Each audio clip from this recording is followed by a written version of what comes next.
अगर आप स्वयं हार नहीं मानते तो यकीन मानिए आपको कोई भी व्यक्ति हरा नहीं सकता है। नमस्कार दोस्तों, आज के वीडियो न्यूज़ करेंगे हम 14 जनवरी के सभी महत्वपूर्ण करंट अफेयर पे। देखिए आज के करंट अफेयर बहुत ही सिलेक्टिव है, मोस्ट इंपॉर्टेंट है आपकी सभी आगामी परीक्षाओं के लिए, तो शुरू से लास्ट तक वीडियो में बने रहिए और वीडियो के लास्ट में जो 5 क्वेश्चन पूछे जाते हैं उनका जवाब जरूर दिया कीजिए।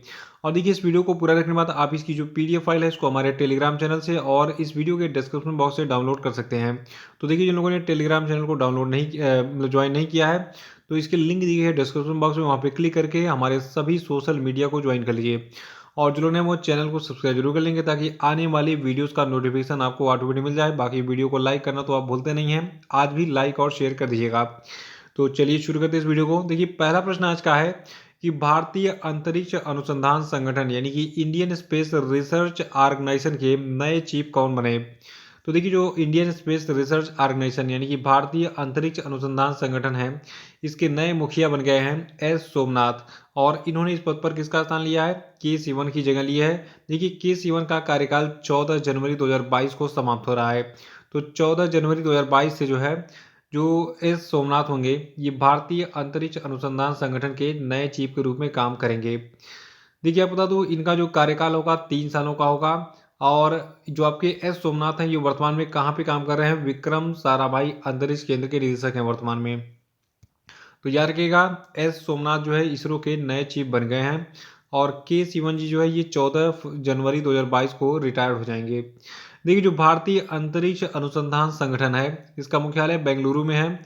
संस्थापक इसके थे विक्रम अम्बालाल साराभाई। 15 अगस्त 1969 को इसकी स्थापना की गई थी। और इसकी जो सहयोगी इकाई है ये आपकी है विक्रम साराभाई अंतरिक्ष केंद्र।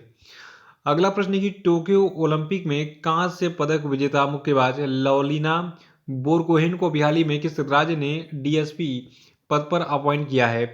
तो देखिए बिहार में असम की राज्य सरकार ने जो है डीएसपी का पद दिया है एक कांस्य पदक विजेता मुक्केबाज जिन्होंने टोक्यो ओलंपिक में कांस्य पदक जीता था, जिनका नाम है लवलीना बोरगोहेन।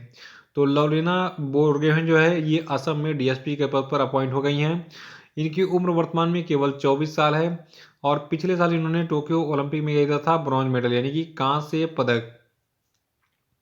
देखिए असम के जो मुख्यमंत्री हैं जिनका नाम क्या है, हिमंत बिस्वा शर्मा। तो इन्होंने बिहार में गुवाहाटी में एक सड़क का नामकरण भी जो है लवलीना बोरगोहेन के नाम पर रखने का फैसला किया है। साथ में इन्होंने अनाउंसमेंट किया कि जो बोरगोहेना जी हैं इनके विधानसभा क्षेत्र में जिसका नाम है स्वरूप थर, तो स्वरूप थर में जो है 25 करोड़ रुपए की लागत से एक बड़ा खेल का स्टेडियम भी बनाया जाएगा। तो ये खिलाड़ियों को सम्मान देने का सबसे बेस्ट तरीका है और ये प्रोत्साहन लगभग सभी राज्यों में होना चाहिए, लेकिन सारे राज्य नहीं करते हैं, असम कर रहा है तो बहुत ही फख्र की बात है। देखिए असम की स्थापना हुई थी 15 अगस्त 1947 को राजधानी दिसपुर असम की और मुख्यमंत्री हेमंत बिस्वा शर्मा जी हैं। असम की पॉपुलेशन है 30.94 मिलियन। अगला प्रश्न है कि कजाकिस्तान के नए प्रधानमंत्री कौन बने। तो देखिए कजाकिस्तान में नए प्रधानमंत्री का चयन हो चुका है, इनका नाम है अली खान इस्माइलोव। नाम में इस्माइल छिपा हुआ है, अगर याद ना हो तो एग्जाम में ऐसे याद कीजिए कि कजाकिस्तान के जो प्रधानमंत्री हैं इनके नाम के आगे इस्माइल टाइटल लगा हुआ है।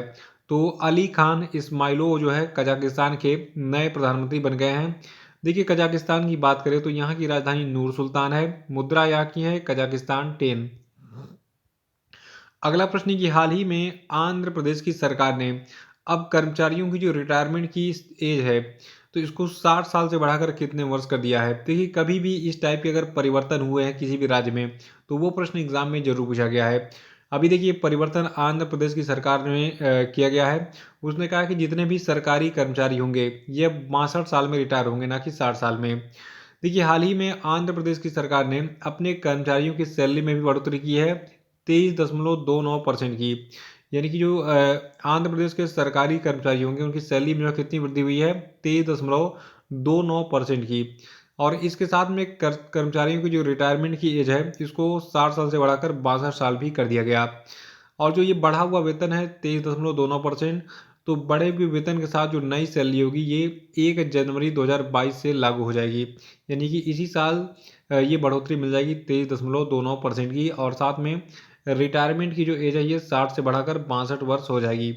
देखिए आंध्र प्रदेश की राजधानी अमरावती है, गवर्नर है विश्वभूषण हरिचंदन, मुख्यमंत्री YS जगनमोहन रेड्डी हैं और इसकी स्थापना की तारीख है 1 नवंबर 1956।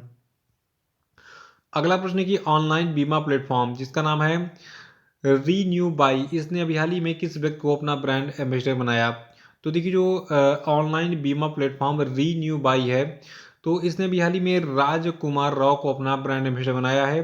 देखिए हाल ही में जो रीन्यू बाई कंपनी है, इसने कहा है कि जो राजकुमार राव होंगे, तो ये इसके स्मार्ट टेक राइट एडवाइस अभियान का हिस्सा होंगे, जो कि पूरे देश के विभिन्न हिस्सों में जो है उपभोक्ताओं को बीमा पॉलिसियों के प्रसार को डिजिटल रूप से बढ़ाने के लिए काम करेंगे। कौन? राजकुमार राव जी। तो राजकुमार राव को याद किया।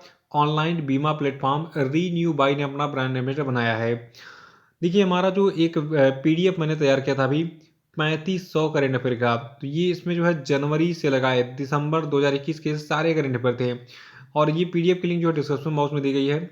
उसमें देखिए 2021 में कौन कौन ब्रांड एम्बेसडर बने किसके, वो सारी चीज़ें मिलेंगी आपको, सारे पुरस्कार, सम्मान, सारे इंडेक्स, सारे सैन्याभ्यास, मतलब एक भी प्रश्न नहीं आपका छूटने वाला है। तो ये 3500 करंट अफेयर वाला पीडीएफ आप जरूर डाउनलोड कर लीजिए। डिस्क्रिप्शन बॉक्स में इसकी लिंक दी गई है, इसको आप जरूर एक बार पढ़ लीजिए। देखिए समय बार बार लौट कर नहीं आता है, ठीक है। एक बार जो समय बीत जाएगा वो दोबारा नहीं आएगा। इसको आप अगर नहीं पढ़ते हैं, रिविजन नहीं करते हैं, एक भी प्रश्न अगर एग्जाम में छूट जाता है और आप एक नंबर से अगर चूक जाते हैं तो आप जिंदगी भर पछताते रहेंगे। तो एक एक नंबर कीमती है, उसके लिए आपको कुछ भी करना पड़े वो आपको करना पड़ेगा। तो अभी ये जो 3500 करंट अफेयर वाला मैंने पीडीएफ बनाया है, इसको जरूर डाउनलोड कर लीजिएगा। लिंक डिस्क्रिप्शन बॉक्स में दी गई है। और इसको पढ़ने में देखिए समय भी बहुत कम लगेगा, बहुत ही मतलब सरल तरीके से मैंने सारे प्रश्नों का समावेश किया इसमें। आप मुश्किल से 1 से 1.5 घंटे में पूरा का पूरा पीडीएफ पढ़ सकते हैं। अगला प्रश्न है कि विश्व बैंक ने चालू वित्त वर्ष के लिए भारत के वृद्धि दर का जो अनुमान है, इसको कितने प्रतिशत लगाया है? तो देखिए विश्व बैंक ने चालू वित्त वर्ष के लिए भारत के आर्थिक विकास दर का अनुमान लगाया है 8.3% का।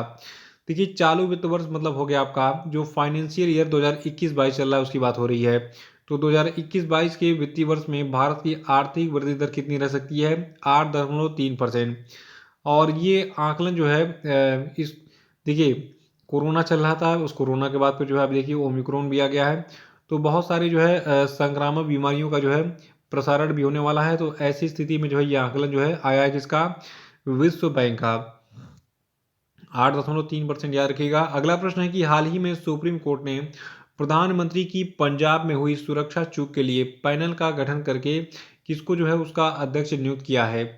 तो देखिए सुप्रीम कोर्ट ने हाल ही में इंदु मल्होत्रा जो कि सुप्रीम कोर्ट की पूर्व जज रह चुकी हैं, इनकी अध्यक्षता में जो है एक पैनल को गठित किया है जो पंजाब में प्रधानमंत्री की सुरक्षा में चूक हुई थी उसका जांच करने के लिए।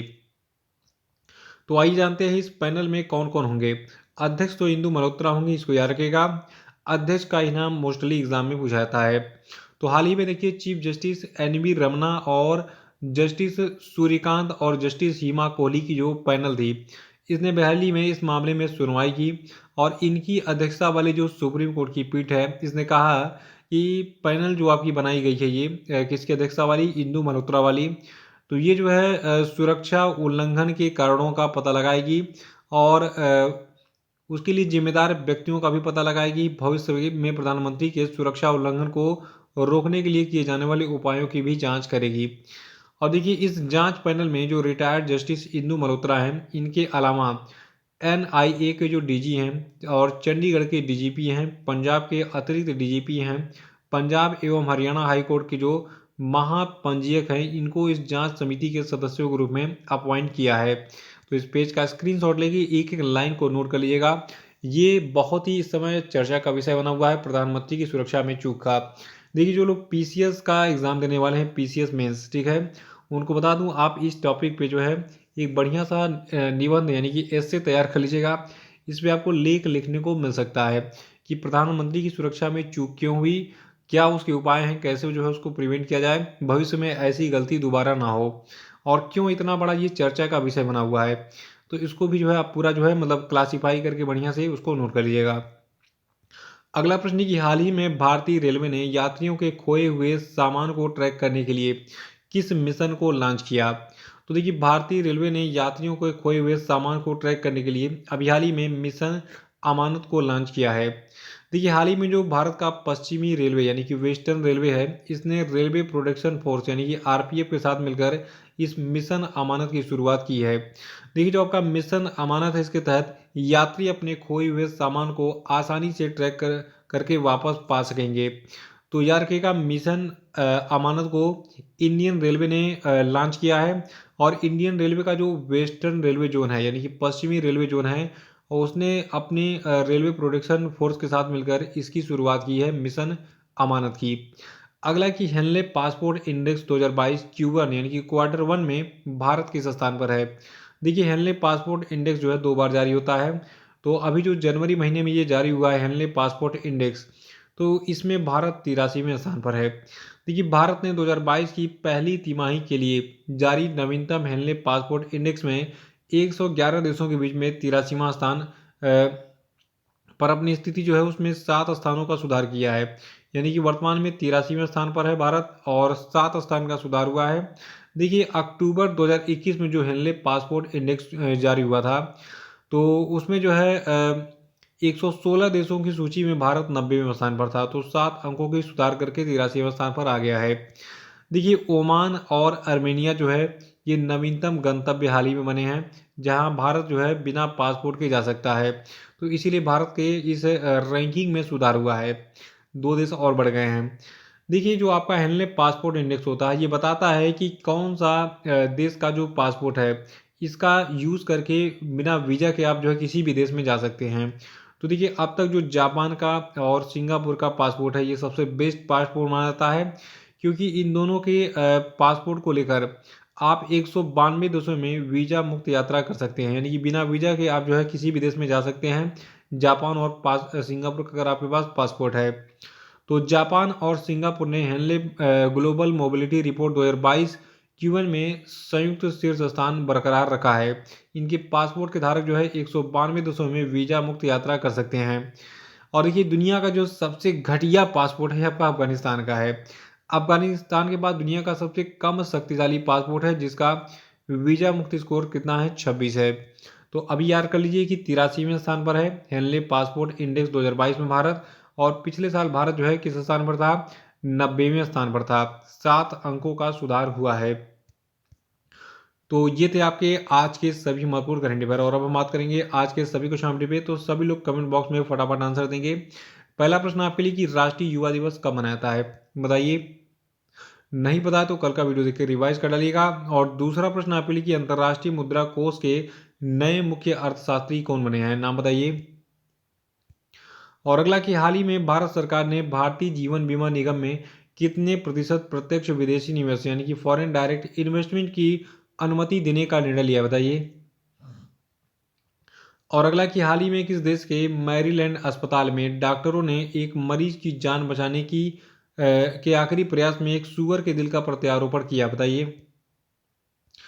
और अगला कि हाल ही में अमेरिकी राष्ट्रपति जो बाइडेन ने एरिक गारसेटी को किस देश में अपना नया राजदूत बनाया, बताइए। और अब हम बात करेंगे कल के पूछे गए सभी क्वेश्चन के सही उत्तरों की। का पहला प्रश्न था कि पूर्व प्रधानमंत्री लाल बहादुर शास्त्री की पुण्यतिथि हर साल किस तारीख को मनाई जाती है, तो ये 11 जनवरी को मनाई जाती है। और अगला था कि भारत के 73वें शतरंज ग्रैंड मास्टर कौन बने हैं, तो इनका नाम है भरत सुब्रमण्यम। देखिए जो मैंने परसों का वीडियो बनाया था, ठीक है, उसमें मैंने बहुत सारे ग्रैंड मास्टर के नाम लिए थे। 69 में से लगाया जो है 70वें, 71वें, 72वें तीनों का, तो उसको देख के रिवाइज कर डालिएगा। अभी 73वें ग्रैंड मास्टर का नाम रख लीजिए, इनका नाम है भरत सुब्रमण्यम। अगला कि हाल ही में उत्तर प्रदेश सरकार ने नेपाल सीमा के पास कितने गांवों को राजस्व गांव के रूप में घोषित किया है, तो इन गांवों की संख्या 4 है, और इनके नाम मैंने परसों बताए थे आपको। चौथा प्रश्न है कि किस भारतीय हवाई अड्डा को ऑन टाइम प्रदर्शन के लिए वैश्विक सूची में 8वें स्थान पर रखा गया है, तो ये हवाई अड्डा है चेन्नई अंतर्राष्ट्रीय हवाई अड्डा। और पांचवा था कि हाल ही में किस राज्य के केवड़िया रेलवे स्टेशन का नाम बदलकर एकता नगर रेलवे स्टेशन कर दिया गया, तो केवड़िया रेलवे स्टेशन स्थित था आपका गुजरात में, अब ये एकता नगर रेलवे स्टेशन के नाम से जाना जाएगा। तो इसी के साथ आज का वीडियो समाप्त होता है। जय हिंद, जय भारत। अच्छी से तैयारी कीजिए, अगर कोई समस्या है तो मुझे ज़रूर बताइए। आप सभी के पास मेरा व्हाट्सएप नंबर तो होगा ही। मेरा व्हाट्सएप नंबर है 9026950711। अगर आपको पीडीएफ की लिंक नहीं मिल रही है हमारे, तो आप इस नंबर पे व्हाट्सएप कर सकते हैं, पीडीएफ की लिंक आपको यहाँ से मिल जाएगी। तो इसी के साथ जय हिंद, जय भारत।